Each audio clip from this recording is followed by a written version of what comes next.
Кратки најави за денес. Издавањето на Охридското езеро под концесија за стопански риболов се коси со препораките на УНЕСКО. Со автоматизација на системот пумпи на колекторот до помала потрошувачка на струја и подолг век на траење.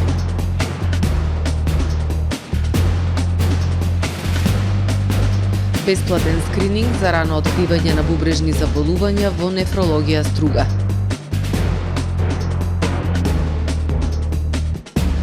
Од 10 поднесени проекти на повикот РЕЛОА 2, само еден ги исполни критериумите.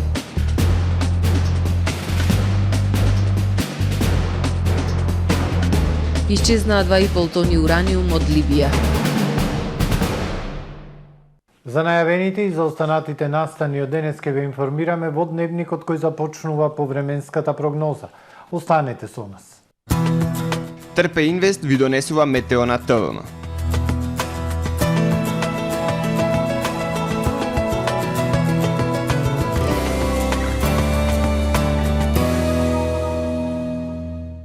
Во Охрид денес времето претежно облачно, ветровито и свежо, со пад на дневните температури кои достигнаа максимални само 7 степени Целзиус. Во текот на ноќта четврток кон петок умерено облачно и дополнителен пад на температурата. Утре над најголем дел од Европа времето стабилно со сончеви периоди и релативно топло. Во крајните западни и северозападни делови нестабилно со врнежи од дожд со засилен ветер на југ од Скандинавија, дожд и снег. На Балканскиот полуостров во петок претежно сончево со локална облачност и потопло време. Ќе има пораст на максималните дневни температури кои ќе се движат во интервал од 7 до 16 степени. Во Македонија во петок свежо утро, пад на утринските температури кои ќе бидат во интервал од -4 до +5 степени. Во текот на денот претежно сончево време со локална облачност, ветровито и потопло со засилен североисточен и северозападен ветер. Максималните дневни температури од 6 до 15 степени. Во Охрид во петок свежо утро, температура од 0 степени, а во текот на денот сончево со локална облачност и потопло време. Максималната дневна температура 9 степени. Во сабота и недела студено утро и температура од -3, односно -2 степени, а времето во текот на денот сончево и потопло со максимални 11, односно 14 степени. Во понеделник сончево време со локална облачност и топло, минималната 1, дневната 15 степени Целзиусови.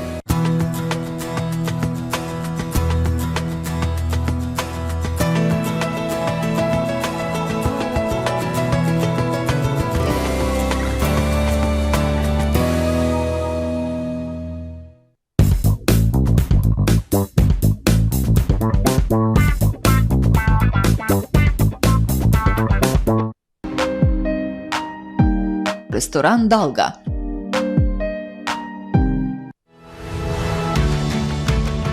Во време на енергетска криза си помагаме едни на други. Со 80 милиони евра неповратна помош од ЕУ, помагаме да се изнајдат најдобрите решенија за сите. Директна помош за намалување на сметките за електрична енергија за домакинствата и ранливите категории граѓани. Спроведување решенија за поголема енергетска ефикасност и намалување на енергетската зависност. Инвестирање во одржливи и обновливи извори на енергија и забрзување на енергетската транзиција кон зелени решенија. Преземаме заеднички чекори за доброто на сите, затоа што енергијата не поврзува. ЕУ со тебе. Тамаро е 25 години охридски водечки лидер и препознатлив бренд. Обуките од менаџерскиот тим се доказ за максимална посветеност кон вработените. Тамаро Холдингот се грижи за организацијата и на време од пренесените информации кои отсликуваат тимската работа. Секој успех на вработениот е успех и на компанијата. Маркетите располагаат со производи со висок квалитет од секакви брендови по одлични цени. Вкусните печива од Анабела пекарата се веќе омилен појадок на многу потрошувачи во Охрид. Анабела кујната услужува голем број на потрошувачи и компании.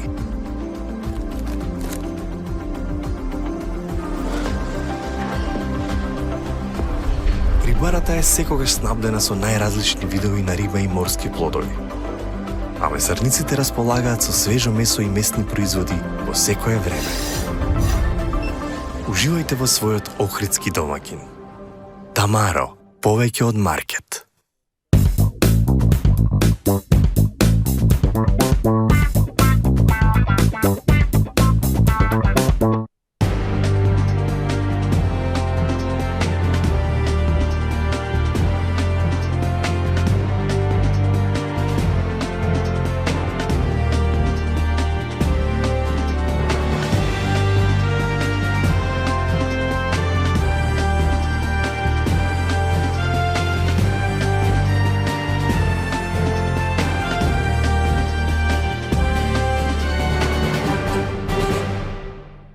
Добар ден, прво издание на Дневникот на ТВМ телевизија. Издавањето на Охридското езеро под концесија за стопански риболов се коси со препораките на УНЕСКО, велат експертите. Во стратешкиот план за рехабилитација на Охридскиот регион кој го изработија македонската и албанската влада, јасно стои дека има забрана за риболов на ендемичните видови риби, кои со години се на работ на исчезнување. Пред една недела, струшката фирма Екосвест ја доби концесијата на повикот од Министерството за земјоделство, шумарство и водостопанство. Струшката фирма Екосвест ја доби концесијата за стопански риболов на Охридското езеро. Експертите велат доделувањето на концесија за риболов е контрадикторна одлука и се коси со стратешкиот план за рехабилитација на Охридскиот регион, кој го изработија македонската и албанската влада. Во него јасно стои дека има забрана за риболов на ендемичните видови риби кои со години се на работ на исчезнување. 40-та страна на овој документ дека целосна забрана треба да е за Охридското езеро до моментот кога ние ќе имаме податоци дека овој рибниот фонд треба да имате една гаранција дека немаме проблематика за овие што е најважните риби што има Охридското езеро, ендемичните. Од другата страна, пред една недела, Министерство за земјоделство дава под концесија Охридското езеро. Согласно договорот за концесија, концесионерот годишно ќе може да лови 3000 кг пастрмка, 8000 кг белвица и стриктно одредени килограми од другите видови риби, што според експертите доколку се придржува на лимитираните квоти, за 6 години ќе има загуба од околу 2 милиони евра. Еден детален финансиски план кажа дека концесионерот ќе има една загуба околу милион, повеќе од околу 2 милиони евра за 6 години. Зашто? Зашто планот или концесија, според основен документ на рибарство, каже дека треба да имат лимитирано лов на пастрмка, белвица, јагула, карп и другите плашките. И според цените што имат сега во стандартните цени што имат сега овие видови, ние имаме правено една анализа и каже дека максимум што може да стигне концесионерот за овие 6 години е околу, треба да имат профит дека околу 1.900.000 евра.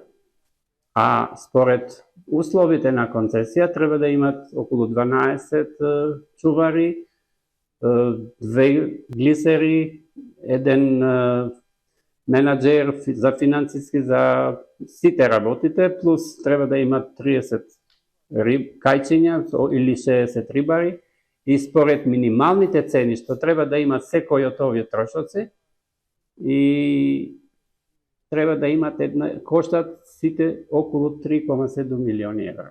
Според експертите, со издавањето на Охридското езеро под концесија за стопански риболов се прекршуваат и двете препораки на УНЕСКО, а тоа се да се направи детална анализа на рибниот фонд во Охридското езеро и воведување на унифициран систем за риболов во двете земји. Во 2020 година, поради незаконско работење, владата ја одзеде концесијата за риболов во Охридското езеро на фирмата Летница Белвица. Автоматизацијата на системот пумпи на колекторскиот систем во голема мера го подобрува неговото функционирање. Од државното јавно предпријатие колекторски систем вела дека и покрај периодот на криза со сопствени средства се постави нова фреквентна регулација, со која работењето на пречистителната станица се донесе на степен на 90% искористеност. Но еколошката свест во заедницата е се уште на ниско ниво. За таа цел, од колекторски систем најавуваат кампања за подигање на еколошка свест со цел зачувување на највредното нешто со кое како регион располагаме, Охридското езеро. Продолжува осовременувањето на Охридскиот колектор, дел со средства од Министерството за животна средина, дел со сопствени средства на државното јавно предпријатие, дел со странски донации. Се прават напори да се искористат современите технолошки достигнувања со цел зачувување на природниот бисер Охридското езеро. Променети се потопни пумпи на неколку препумпни локации со сопствени секачи, кои во голема мера го намалуваат запушување на цевководот. Посебно ја олеснуваат работата со фрлањето на влажни марамчиња и друг вид инертен отпад и го олеснуваат функционирањето на колекторот дури и во периоди на обилни дождови. Со овој автоматизиран регулаторен систем се продолжува векот на потопните пумпни и се намалува потрошувачката на електрична енергија, вели Владимир Алексиовски, директор на државното јавно предпријатие Колекторски систем. Поставивме автоматска регулација, односно фреквентна регулација на 5 препумпни места, Охрид 1, Охрид 2, Далјан, Подмолје и Струга 3 и работењето на пречистителната станица го донесовме до степен на 90% искористеност на пречистителната станица, а што се однесува по однос на автоматиката, тука со гордо срце и душа можам да кажам дека направивме многу. И ќе ви кажам зошто. Затоа што за разлика од досегашното работење, најмалце берем на една пумпа 24 часа, без разлика дали имало или немало потреба, со автоматскава регулација која што ја поставивме, односно со фреквентната регулација, имаме и податоци, значи во сушни денови пумпите кои што се поставени на препумпните станици повеќе одмараат него што работат. Но еколошката култура за жал останува се уште на ниско ниво. Ние мора да формираме нов однос кон природата од која сме дел. Неопходна е еколошка едукација за формирање на одговорен однос кон животната средина. За таа цел, од Колекторски систем најавуваат кампања за подигање на еколошката свест со цел зачувување на највредното нешто со кое како регион располагаме, Охридското езеро. Ние планираме покрај другото во текот на нашето нормално функционирање да направиме една кампања, нормално со и рекламен материјал, со објави по вашиве медиуми, каде што ќе излезиме и ќе посочиме што све не треба и како не треба да постапуваме за да го заштитиме она кое што не штити нас. Таа еколошка култура многу на ниско ниво е кај сите нас. Кај сите нас, тоа го видовме и со многу пати досега што имаме кажано со снимките кои што ги имаме направено по колекторскиот цевковод на материјали кои што ни на крај памет нему е местото да бидат таму. Аз многу пати сум ги споменал влажните марамици како најголем проблем, градежни материјали, шутеви, гранки од дрва. Повторно ќе кажам, нажалост, еколошката култура кај сите нас е на многу ниско ниво. Подобрувањето на колекторскиот систем е само еден дел од грижата за езерото. Потребна е сеопфатна институционална акција за негова заштита, но и подигнување на свеста дека грижата за Охридското езеро како најстар биорезерват на европскиот континент е обврска на секој еден поединец. Граѓанските организации од Охрид не се прославија на вториот јавен повик на Reload 2, проект кој беше објавен на крајот од минатата година. Од 10 поднесени проекти, само еден успеа да ги исполни критериумите и да добие финансиски средства од оваа програма. Проектот Регионална програма за локална демократија во Западен Балкан 2 или популарно наречен RELOA 2 е финансиран од Европската Унија и го спроведува програмата за развој на Обединетите нации UNDP во 6 земји од Западен Балкан. Во овој проект од нашата земја се вклучени 8 општини: Битола, Велес, Гевгелија, Гостивар, Крива Паланка, Кочани, Куманово и Охрид. Минатата година 3 граѓански здруженија добиле позитивна оценка за нивните проекти, а оваа година само едно.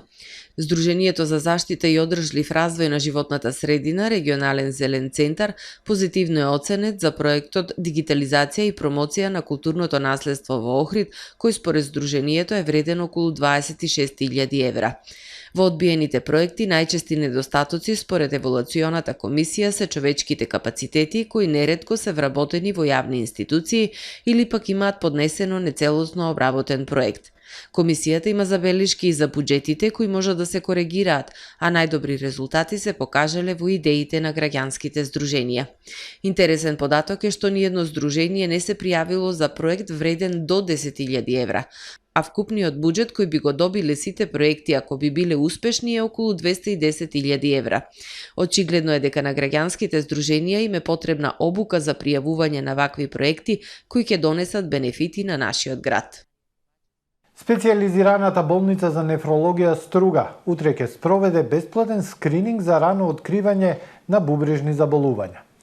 Скринингот ќе се врши од 9 до 11 часот во холот на амбулантно поликлиничкиот оддел на болницата. Со бесплатниот скрининг ќе биде опфатено мерење крвен притисок, одредување шеќер во крвта и анализа на урина. Бесплатниот скрининг е во знак на одбележување на месец март како месец на бубрегот. На 9 март се одбележа Светскиот ден на бубрегот под мотото "Здравје на бубрезите за сите", да се подготвиме за неочекуваното, да ги поддржиме ранливите. Ако пред вас е дилемата што после завршувањето на средното образование, одговор може да добиете на работилницата за кариерно советување "Мојот кариерен избор" утре во Младински центар Охрид со почеток во 18 часот. Современите карактеристики на работата ни поставуваат одредени барања, создаваат нови потреби во врска со нашиот професионален и личен развој, а од тука произлегува и неопходноста од развивање на компетенциите за управување со сопствената кариера. Ако пред вас е дилемата, што после завршување на средното образование и се чувствувате неодлучни, дојдете и дознајте зошто велат дека успехот е патување, а не дестинација, што е кариерно советување, како изгледа циклусот на кариерно планирање, што треба да направите за да донесете правилна, информирана одлука за вашата кариера, како може да ви помогне кариерниот советник. Одговор ќе добиете на работилницата "Мојот кариерен избор" од членови на Асоциацијата на советници на кариера Марија Ковачевска и Ана Топенчарова Ковачевска. Работилницата ќе се одржи утре, 17 март, во Младинскиот центар Охрид со почеток во 18 часот. Серија комунални активности за разубавување и подобрување на квалитетот на живот во општина Вевчани се работеше на неколку локации во сферата на екологијата и комуналните дејности. Градоначалникот на општина Вевчани Спасе Кочовски информира дека деновиве во општината се спроведува серија комунални активности за разубавување и подобрување на квалитетот на живот. Деновиве по налог и инвестиција на општина Вевчани, јавното предпријатие Еремја заврши со изградба на нов крак на водоводна линија на потегот од патот Млака према патот за црквата Света Варвара. Исто така, беше решено запушување на канализационите линии на главниот пат на самиот влез во општина Вевчани, од локалната со апел до жителите и до посетителите да не фрлаат несоодветни предмети во канализацијата. Се променија сите сијалици и рефлектори со нови кај вевчанските извори, а се спроведе и акција за кастрење гранки од патеките и санирање на дел од оштетената ограда. Се изврши собирање отпад и чистење на регионалниот пат на потегот од Суво поле до влезот во Вевчани, а тековно се спроведуваат активности за чистење на дел од тротоарите, како и расчистување на ѓубре и кастрење гранки. Се изврши уредување на липите во дворот на мултикултурниот центар во центарот на Вевчани, а беше исчистена и порамнета депонијата од шут и смет кај црквата Свети Димитрија. Директорот на Агенцијата за промоција и поддршка на туризмот Љупчо Јаневски во посета на Факултетот за туризам и Државното средно училиште Ванчо Питошевски од Охрид. Директорот на Агенцијата за промоција и поддршка на туризмот Љупчо Јаневски и колеги од секторот за поддршка ги посетија Факултетот за туризам од Охрид и Државното средно училиште Ванчо Питошевски.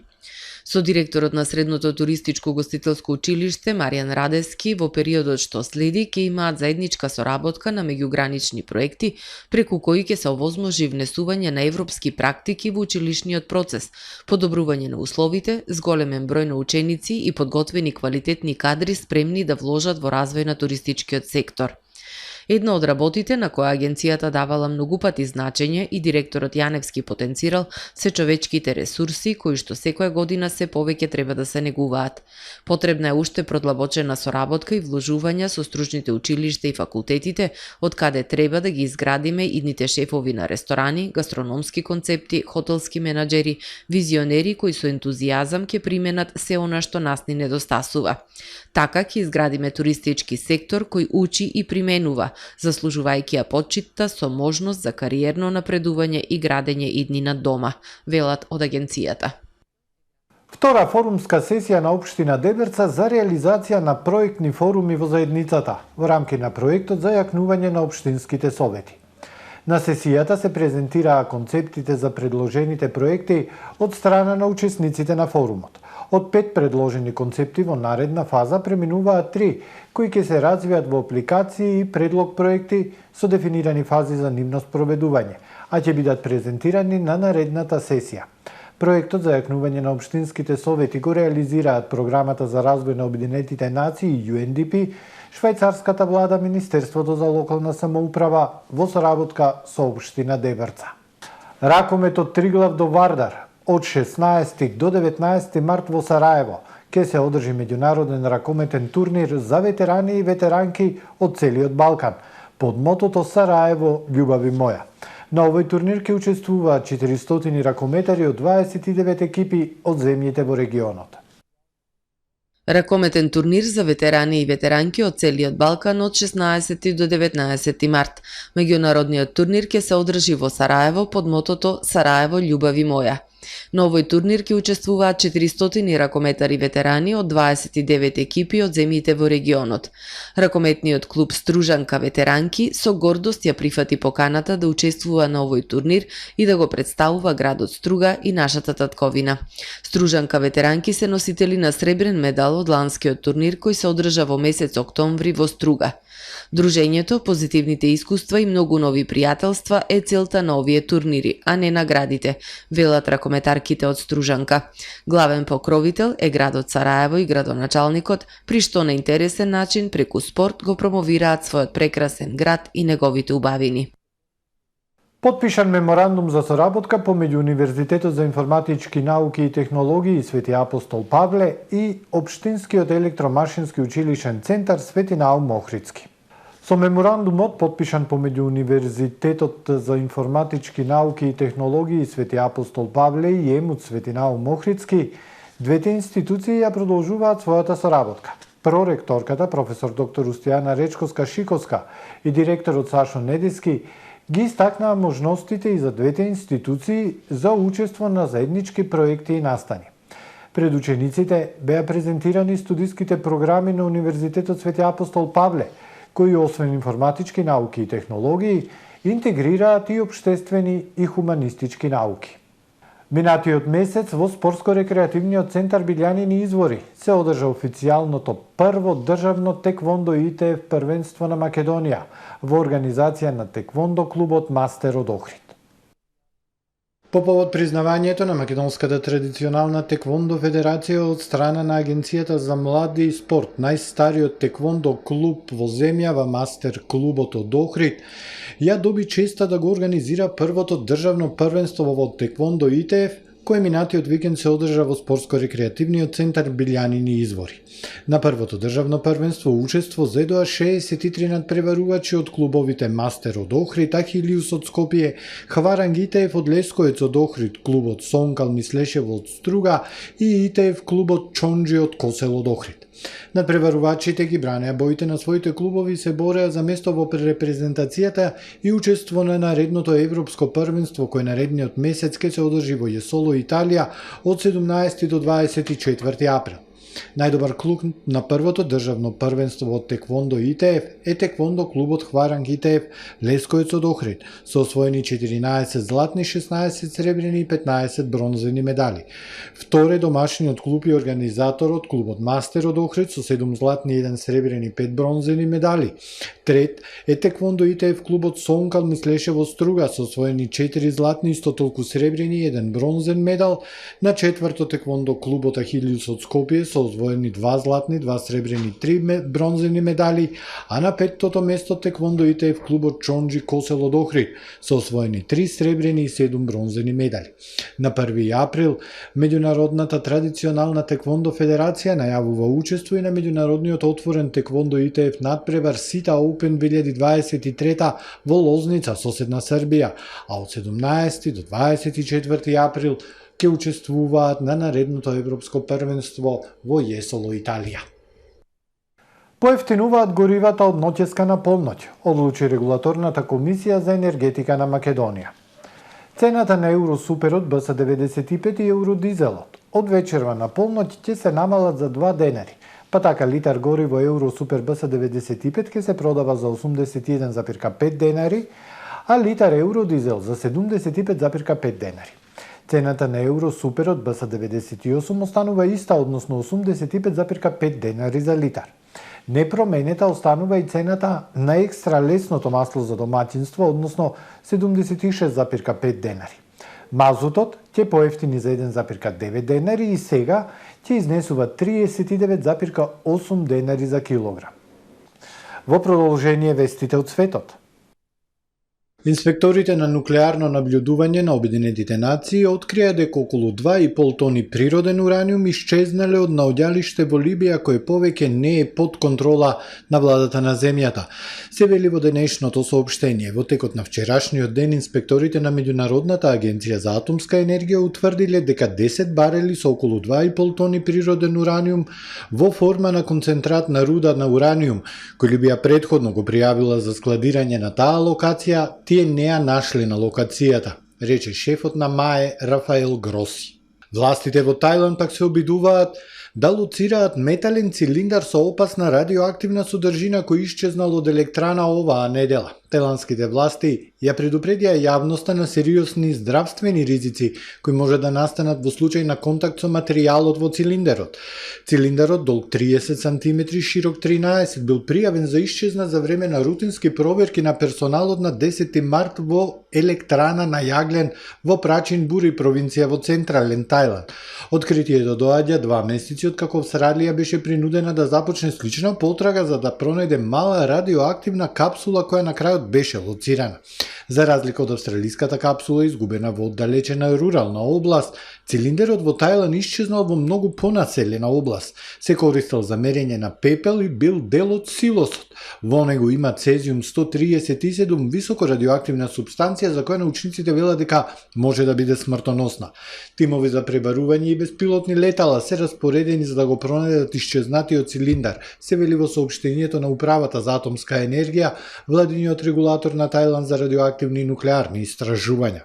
Денес летовите во Грција ќе бидат прекинати, а бродовите ќе останат закотвени во пристаништата за време на штрајк поради најсмртоносната железничка несреќа во земјата. 24-часовниот штрајк на најголемите синдикати во приватниот и јавниот сектор во Грција се очекува да ги затвори јавните служби и државните училишта и да го наруши градскиот транспорт. Тоа е последен во серијата протести по верижниот судар на патнички и товарен воз во централниот грчки регион Темпа. Во патничкиот воз имаше повеќе од 350 луѓе, главно студенти. Штрекувачите ја обвинуваат конзервативната влада и политичкиот естаблишмент во земјата дека ги игнорираат повиците на синдикатите за дефектните системи за безбедност на железницата. Поведена е судска истрага за несреќата која предизвика гнев во јавноста. Минатата недела десетици илјади луѓе се собраа во Атина и други градови низ Грција на најголемите улични протести со кои се соочи владата од изборите во 2019 година. Украинските војници тврдат дека викендов со автоматско оружје собориле вооружен дрон од кинеско производство на нивна територија, објавува CNN. Се работи за комерцијален дрон Мугин 5 направен од кинески производител со седиште во пристанишниот град Ксиамен на источниот брег на Кина. Некои технолошки блогери велат дека се познати како Alibaba на беспилотни летала, бидејќи биле достапни за продажба до $15,000 на веб страните на кинескиот пазар. Службата за безбедност на Украина изјави за CNN дека нивните агенти со седиште на територијата под руска контрола ги предупредиле дека оттаму е лансиран дрон кој се упатил кон украинска цел. Потоа бил вклучен алармот на воените единици со седиште во источна Украина во близина на градот Славјанск. Украинските власти не го коментира овој конкретен инцидент, но експертите велат дека има докази дека двете страни во конфликтот ја користат технологијата. Ова е се во првиот дневник. Ви благодарам за довербата. Пријатно!